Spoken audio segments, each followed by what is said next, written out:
Ladies, gentlemen, and everything in between, it's the event you've all been waiting for. The most anticipated electronic competition of current year is finally here. Many computers dream of participating, but tonight, we present a hand-picked selection of 64 different computers, all hoping to be crowned champion of the ultimate startup race.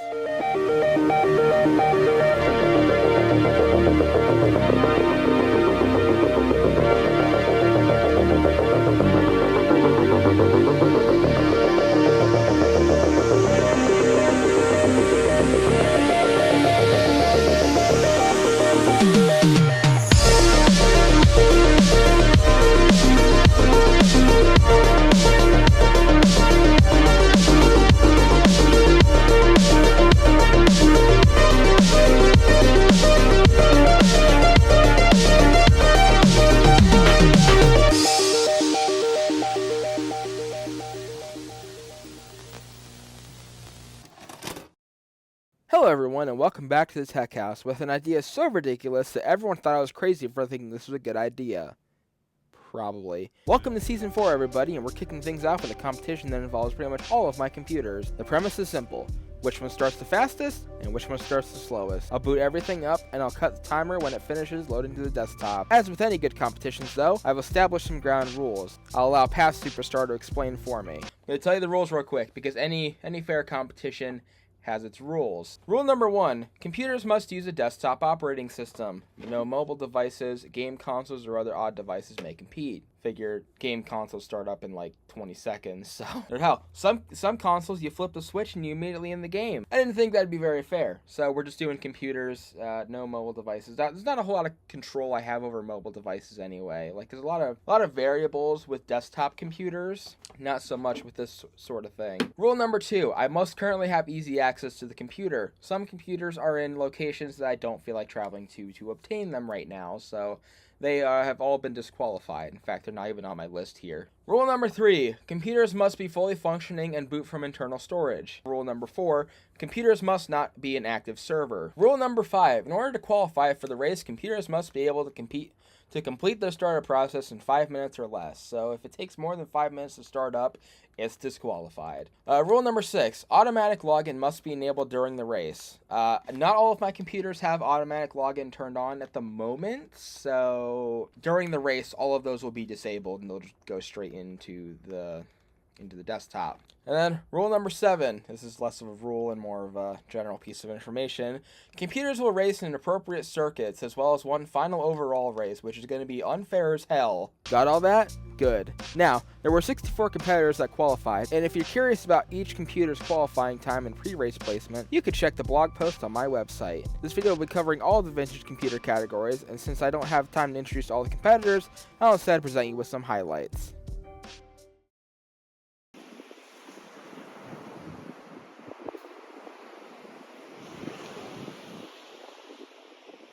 The highest placing computer in this category after the qualifying rounds was a 2000 IBM ThinkPad running Windows Millennium Edition with a Dell Dimension 4600 staring it down. It knows that the IBM had an easy run with the login screen enabled, and it desperately hopes for a choke that allows it to take the lead. Below it is an older sibling, the Dell Dimension 4550, looking on and praying for a chance to sneak past and take the crown from both competitors. Meanwhile, the older of the near-identical Panasonic Toughbooks is looking to prove that it can do better in the final run, and the newest computer in the category, an HP tablet from 2005, looks to prove that it belongs on this racetrack at all, after finishing dead last in pre-race rankings. Who will take the vintage PC circuit? Once I press the button, they're all on their own.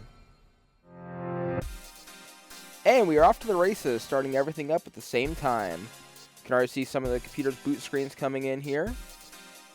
Mr. BIOS up in the corner, Packard Bell, Compaq, a couple Panasonics here. I'm already seeing some Windows XP and a Windows Millennium Edition startup screen.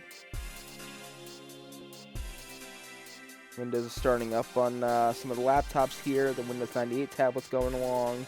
Looks like the Dell Dimension is already about to start up. I hear the startup sound. Ooh, I hear Windows 95 booting up on that Panasonic too. And it looks like the Dell Dimension is done at the fastest time. Right behind the Panasonic Toughbook up there. I'm just hearing a barrage of startup sounds right now. Looks like the 2 Packard Bells are done, and so is the IBM ThinkPad. And the Windows XP tablet is already done. Panasonic has got done. That Dell Dimension is done. Windows 98 and 2000 tablets are done. It looks like Compact is almost done. And it is done. Alright, we are waiting on an HP Pavilion, Penny, and the old Windows 2000 Gateway to start up here. I see some mouse cursors. Looks like Penny is getting to that point as well. I hear the Windows 98 sound. Just like to hear those for a little bit. And it looks like the HP is done. And it looks like Penny and the Gateway are done at right about the same time.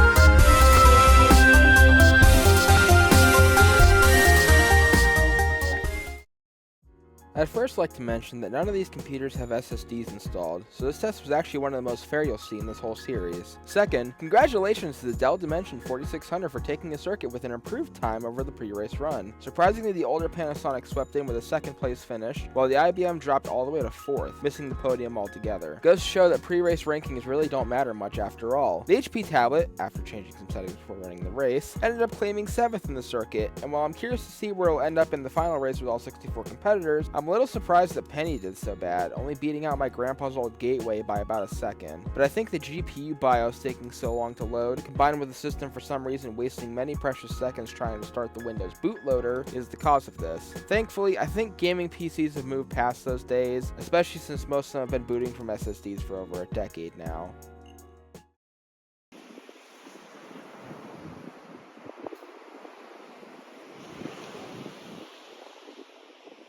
There's some elite competitors that have qualified for the circuit that all of you know and love. The PowerMac G5, the Macintosh centrist that started the entire series, and of course, the iMac G5, who's looking for some kind of win after being completely embarrassed last time it showed up on the series. Unfortunately for them, there's some new kids in town that look to prove themselves in this competition, and some old blood that's been waiting for years to finally have their chance in the spotlight. The highest qualifier in this circuit happened to tie with the winner of the Vintage PC circuit, but with the Dimension's improved time, it seems that the tie will finally be broken by the end of this. One of the strongest showings, despite its low placement in the qualifying chart overall, happened to come from the Power Macintosh 8600, a computer that has yet to make a proper appearance in this series, and it hopes to look even better amongst the rest of the field. Will the 8600 finally prove that it deserved to be more than just a cameo? Will the avenged spirit of my original iMac G4 bring its successor to victory? Will the iBook G3 clamshell finally have something to be proud of before Alzheimer's finally takes out the hard drive?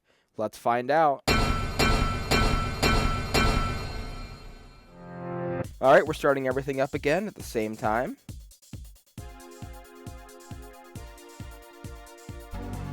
Oh, I can already hear the 8600 starting up, the iBook's coming in, iMac G4's coming in, everything else is starting to come in right about the same time. 7100 and the Centrus 660 AV are in, and everything except for the PowerBook G3 is in now. Now it looks like Tiger's almost done already on that iMac G4, and it is already finished.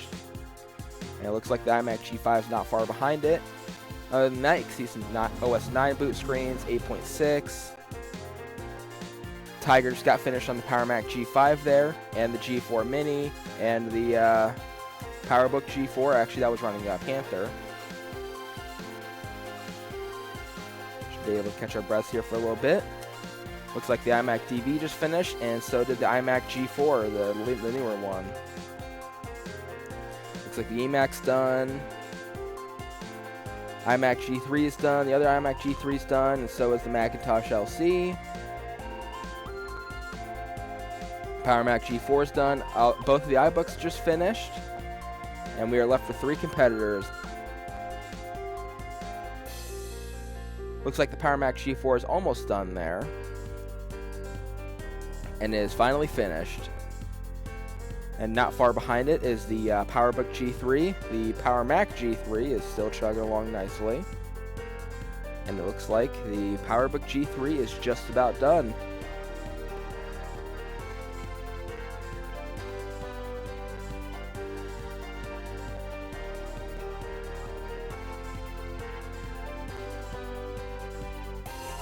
And the PowerMac G3 is still on the macOS loading screen. And it looks like we just got the desktop there. Menu bar showing up, time showing up. We're just waiting on the icons. Eventually. Any day now.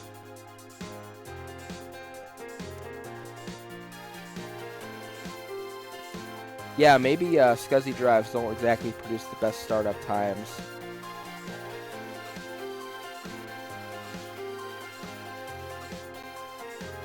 Especially when they're loaded with graphic design work, but it looks like everything is just about loaded in here. And indeed it has, with a final time of 2:36.7.